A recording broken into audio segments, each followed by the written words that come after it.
Hello and welcome to my video cooking series on healthy eating that I am calling Cooking, Spiritually Speaking. And I'll go more into that a little bit later onto why I titled this series by that name.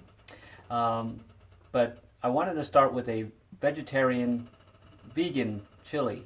And yes, it's a very healthy recipe, but it's also the recipe that I used for my award-winning beef chilies, and I've also made duck chili and some chicken chilies with this similar recipe. But this series is going to focus on healthy eating with a spiritual life. And first I want to show you what the ingredients are that I'm using in this specific recipe, and the recipe will be tagged at the end of the video so that you can download it as a PDF and make your own. And you can change it up any way you'd like, but try it this way first to see how you like it. It's a proven winner. And I'm going to show you my secret technique that makes mine, I think, particularly tasty. So right here we're going to start, we have our fresh vegetables. I've got Vidalia onion that I'm using, green bell peppers, red bell peppers. I'm using a shredded carrot. These are organic, by the way. I'm using a regular button mushroom. You can use portobello in there. It kind of acts as the beef in this ingredient, gives it a little more texture and body. I'm using jalapenos, and the way I sliced the jalapeno is I sliced it long ways and then across. And what you can do with this seeded portion, if you want it a little more spicy, you can actually put it into the chili, let it simmer for a little while, and it'll absorb some of that heat without having to throw all the seeds in there. And it won't be too spicy, but you can kick it up. And then of course I have chopped cilantro. One of my favorite ingredients is cilantro, and a lot of people don't like that ingredient, so you can take that out of there. For some reason it tastes like soap to them. It doesn't taste like soap to me. I absolutely love cilantro, but you can use watercress, or you can actually use thyme, and fresh thyme, or even Mexican oregano to replace the cilantro if you have an aversion to cilantro, which is fine. And then I'm also going to be using light red kidney beans and black beans, and crushed tomatoes. Crushed tomatoes and diced tomatoes. And then I've got some spices here. I'm using the kosher salt, and you can use kosher salt, sea salt, Himalayan sea salt, or regular iodized salt, but I recommend the kosher salt at the very least. And then some fresh ground cracked black pepper. Again, you can use table grind as well.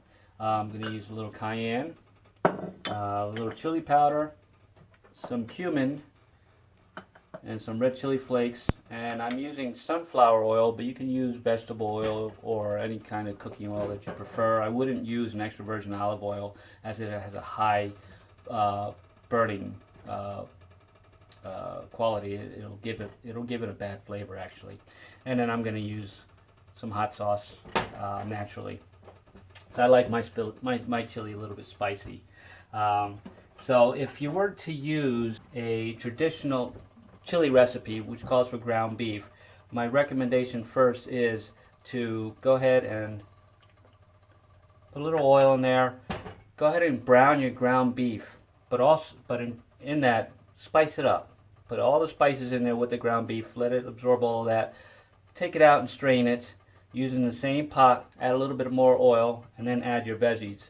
So since I'm not using beef in this recipe, or if a vegan wants to use tofu, now that would be the right way to do it. Season it up, saute it a little bit, get some color on it, and then drain it out, and then saute your veggies, which is I'm going to start with sauteing the veggies now. So I've already preheated my pot here. I recommend a heavy base pot, stainless steel if you have it, or a heavy aluminum. Most people use crock pots to make their chilies, which is fine. A lot of people don't have a lot of time, so this recipe is meant to be a very quick recipe. And you'll see that you can actually go ahead and pre-cut your vegetables like I did. So say in the morning, put them in the refrigerator. When you get home, start sauteing your beef, or if you're going to use beef, or if not, just your veggies, and go from there. But this is a quick recipe. You can let it cook for longer. which I recommend with anything that has meat in it. I recommend you leave it a little bit longer. But since you don't have the time, and you usually use a crock pot, you leave it simmering all day, which I understand works, but for my recipe it won't work, and I'll show you why. So I'm going to go ahead and put in my veggies. Put that nice sear on there. And I put them all at the same time. Really doesn't matter. I'm going to leave the cilantro for last because I really want that flavor in there, and you can tend to cook it out if you put it all together. So I would put the cilantro in last, or any herb that you're using, any fresh herb. I would hold till the end of the cooking process, so you're almost ready to take it off the stove almost. And can't forget the jalapeno. I love my jalapeno. Alright, so I'm just basically going to let those brown up, get a little bit of color. But what I'm also going to do is I'm going to season it. And that's my secret. I season every step. Like I told you, if you're going to use tofu or beef or pork, go ahead and season that first. Remove it. So same with your veggies. And you want to heavily season these. I'm using several pinches salt, black pepper. I use a lot of cumin. Cumin gives us that smoky flavor, which I really love. And then you can go heavy or light on your your chili powder. If you don't want it really spicy, I don't recommend a lot of cayenne. Cayenne can give it that really, really strong kick. And crushed red peppers. So, go ahead and cook that down for a little bit. I want all those flavors and the seasonings to get into these vegetables. And the reason why I use mushrooms in a vegetarian recipe is because of their water content and their ability to absorb. They're going to really absorb those spices. And then when you add in all of your other ingredients, it's just going to create some magic. And the other ingredient I forgot to mention is the vegetable stock. Now, I'm using the stock that I made, using all the peelings and all the discarded, once you peel your vegetables, all the tops, the skins, everything, and just boil that down for a considerable amount of time. I put some bay leaf in there and some dry thyme and some spices in there to really kick it up, salt and pepper. And then you can refrigerate it. You can even freeze it if you'd like. But I prefer to use that. But there are a lot of good options in vegetarian or vegetable stocks at your local grocer. And if you're doing a meat-based product, I recommend a beef stock of some sort. You can even roast your own bones if you're so inclined, but that's a lesson for another day. So I've go ahead and sauteed them. Really, I don't want to cook them down too much. I just want to get a little color, and I want them to absorb the seasonings. And then I'm going to throw in my diced tomatoes with the liquid, because you want a little bit of liquid in there. And it gives it a little bit of acidity as well. And that's why you use the vegetable stock, to cut that acidity a little bit. You can even, if it's a little too acidic, you can add a little bit of sugar to it as well. You can use raw natural sugar if you're vegan or vegetarian, or turbinado sugar, or pure cane sugar as well will work. And I wouldn't put in too much, just enough to cut the acid out of the tomatoes. But that's why it's better to cook it down. The longer you cook the chili, the more acid you remove out of there. And one other ingredient that I used in my award-winning chili was beer.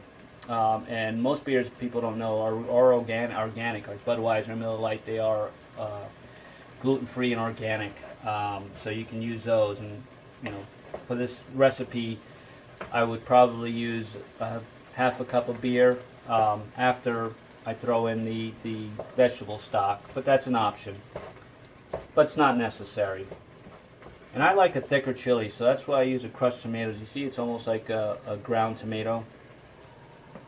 It's just going to give it nice thickness to it. And you can always thin it out. If you like a thinner chili, just add more vegetable stock to it or beef stock to it. So I put in my tomatoes, and what are we going to do again? The secret? We're going to re-season. I'm not even going to taste it yet, because I know that tomatoes and the acid of tomatoes requires something to bring out the flavor. So again, I'm heavy on the cumin. A little bit of chili powder, a little bit of cayenne, ground black pepper, and kosher salt.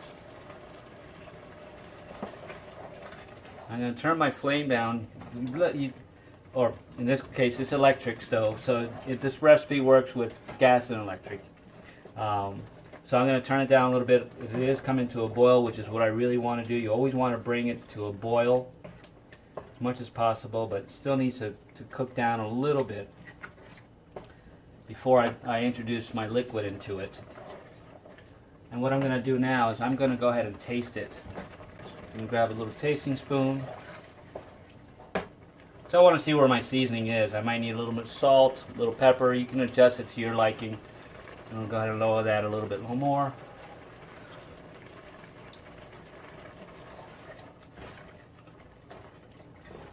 Seasoning is just right. I like that a lot. It's got just the right amount of cumin in it. But again, we're not done with seasoning this yet, because it's all cooking out.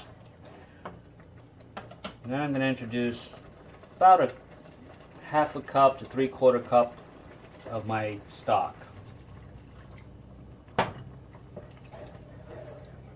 And just so you get a picture of that, it does look a little liquidy, but once I add the beans in there, the starch in the beans is going to act as a thickener to thicken up the chili. So I'm just going to let that cook down for a little bit. And while I'm here, here's my chili story, because I wanna. It's a good story, and it has a moral to it, and that's what I really want to introduce with this cooking series as well. And I'm going to talk to you a little bit about turning tragedy into triumph through chili. I first started to cook many years ago, but one of my very first recipes was chili, and I actually was working for as a sales rep for a manufacturer, and we had a bagged chili. It was all dried ingredients. All you had to do was brown your ground beef and add some stock to it and let it all simmer in a crock pot. And a friend of mine had just moved out to Long Island, my best friend Teddy Mack, and I went out there and I brought that bag of chili. I decided to make it for his party. He had just moved there, so it was almost like a home welcoming his new friends and neighbors, you know, as a housewarming party, if you would. And I made this bag chili, and I added a few, you know, my own little touches to it, and got rave reviews, you know. And so, me being the, you know, I had worked in the restaurant industry in the past, not as a chef, mostly as a manager, but I had training in cooking. So, I noticed, I was in New Jersey at the time, and there were a lot of cooking contests. So I decided, let me try to replicate this chili formula into a fresh chili, and I did. But I got my start out on Long Island, where my buddy was, and then consequently years later I became a chef and moved into the town where he lived, and my chili had gained a reputation. But now I was working in a restaurant, so we had a chili cooking contest every fall, but I wasn't allowed to enter it, of course. So what my friend would do is, like, he'd have me make my chili. He would enter my chili in our own restaurant contest, which is hilarious. He never won, by the way, so it wasn't cheating. And it was less of a competition, more of a way to get people in, and, you know, people had a really good time. It was a popular vote. So, but cut to a few years later, about going on 5 years now, my buddy Teddy passed away, and I happened to be there with him. And we were in Chicago. He was actually taken me there for a concert for my birthday. Um, and yeah, I came back home and he didn't. And you can relate that story to any tragedy with a grandparent dying, a parent dying, a sibling, a friend. It's hard. It's tragic, very tragic. It actually changed my life and it put me on my spiritual path, which I didn't know at the time. But uh, what happened to me was I kind of let it really bring me down. And I had a lot of support from his friends and family. He had a lot of friends, a lot of family, which became my friends and family. And a couple years after his death, I got an epiphany to move out of the town. I had to let him go, which is hard to say, but I had created an altar for him, of all his things, and I was really allowed that. I thought that was what was helping me get through it. Keeping his memory alive, which is a good thing to do, but you can't let it consume you.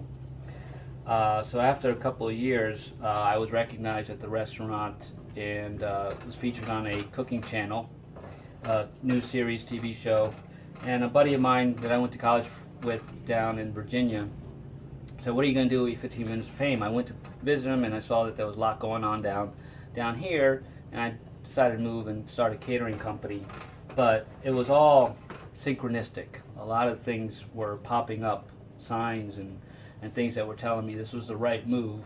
And of course I brought my Teddy monument with me.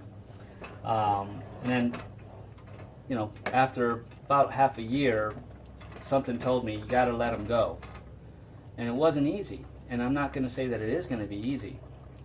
But I think that in hindsight, I believe that we're spiritual beings anyway, and that we never really die. These bodies die, but we don't. And I believe that he's still with me, and because we're all spirit, pretty much. And I got the message to let him go, so I packed up all his things and put it away, pictures, everything, even of my mother and my father who had passed in the last 10 years. I did that with them as well. I kind of let them go, and but I immersed myself in work, which isn't a great thing either, but it worked out in my case. But what happened was, after I let them go, they actually started coming back to me in dreams and signs. And I think I was meant to just, release them so that they can go on and do what they're meant to do in their next lives or adventures or whatever happens in the afterlife. So then cut to the end of 2019, my catering business was super successful, and I was really enjoying it until this pandemic of 2020 hit. I mean, I had the best last end of the year that I had, and going into 2020, I was ready to start, buying kitchen equipment and, renting a space for my kitchen and gonna, build it out. I had all these plans, and then COVID came, and all my plans went bye-bye. And for the first time in my life, I wasn't working 12 to 15 hours a day. I had nothing to do. And out of that nothingness, I didn't allow it to get me down. I found ways to make money. I had to return all these deposits. I had a lot of bookings booked. But it came to me, I wasn't meant to come to Virginia to cook anymore, and it wasn't resonating with me. Instead, I learned that I had a latent talent of artistry, and I developed two coloring books, something far away from cooking, as far away from cooking as you can. I started to learn the practice of Reiki healing, and I started becoming interested in becoming a life coach, which is what I am now. And you say, how do you just go from cooking to become a life coach, from a chef to a life coach? Well, I learned that throughout my cooking experience, I was a manager, so I helped a lot of people, and I was always helping people and giving my young cooks advice, and the people, managing so many people, so many different personalities. It came naturally to me, so I went with it. I took a leap of faith, went with it, enrolled in a life coaching certification program, which I'm currently still in now, and it's been life-changing, life-altering. But funny enough, again, my cooking career started with chili, and one of the very last events that I had that I had commitment to, because I sold all my equipment, I wasn't doing it anymore, and it dried up anyway. There was nobody calling me for catering anyway. Was, I don't know, less than a month ago, I had to cook chili. I didn't push it on them, that's what they asked for. So the very first thing I did to start my cooking career was chili, and the very last thing to end my cooking career was chili. So what better way to start this new journey into healthy cooking than with chili? And that's how I turned tragedy into triumph. And you can too. You just have to really go within, and you have to allow things to happen. You have to accept the fact that they're gone, but accept the fact that they're not gone, because they're always with you. And then just celebrate them in everything you do. I'm celebrating Teddy through this chili again, because it's still my original recipe, but I'm making it healthy, and I think you'll enjoy it. So just to recap on the chili, I put in all my ingredients and I seasoned throughout. Season is a reason. Now I'm going to add my beans. I've got a light red kidney bean and I've got a black bean in there. Probably about a half a cup of each. I'm going to let that all mix in, and what am I going to do again? I'm going to season again, because beans are bland. Now you can, for vegans, most vegans like to use dried beans, and what you can do with that is you can soak them overnight in your vegetable stock. That'll soften them up, then you can use them, or you can use organic canned beans, or any beans if you don't want to go organic, or that's not a big deal. So I added the salt. I'm going to add some more pepper, and again, I like mine spicy, so more chili powder, another pinch of cayenne, and for me a whole lot of cumin. I like that smokiness. Then I'm going to add some crushed red chili flakes, and then I'm going to throw one bay leaf in there, and this is when I would add my jalapeno husk that has all the seeds, if you want to make it even more spicy. Then I'm going to add a dash of hot sauce. And then I'm going to taste it. And then I'm going to re-season it again, and then I'm going to throw in my cilantro. And then just going to cook it down for another 5 minutes or so. But again, if you're doing a ground beef recipe, I would cook it a little bit longer. I like cooking mine for at least 2 hours on very low heat, simmer, uncovered. Just let it go, and it'll cook down and reduce, and you can add more stock if you want it to be less hearty. But it's almost winter here in the northeast of the United States and North America, so I like a hearty soup. So I'm going to go ahead and taste that again, see where my seasonings are. Oh my God. Wait till you taste this. Now, it's a little acidic, a little bit acidic, so I'm going to let this cook down for a little while longer. I'm going to give it another half hour. And I'm going to go ahead and throw in my cilantro. Just in the last 20 to 30 minutes. For me, it's going to give it a nice earthy taste. And like I said, you can use watercress, you can even use arugula if you'd like, and basil, Mexican oregano. So I'm going to go ahead and turn that to simmer, and that's it. That's my 5-star vegan. This is a vegan chili recipe. And to recap again, just basically, season is a reason. Good quality ingredients, preferably organic. If you can. If you can't, just make sure they're fresh. If you can make your own stock, either your beef stock or your vegetable stock, I recommend that. And just enjoy it. Really, just put all your love into it. This was fun for me. I hope it was fun for you.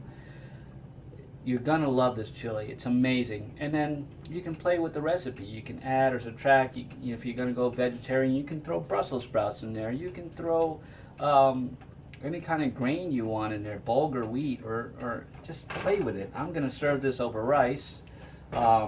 And if you're dairy free, you don't have to put any sour cream. You don't have to use any cheese, and you don't really need it.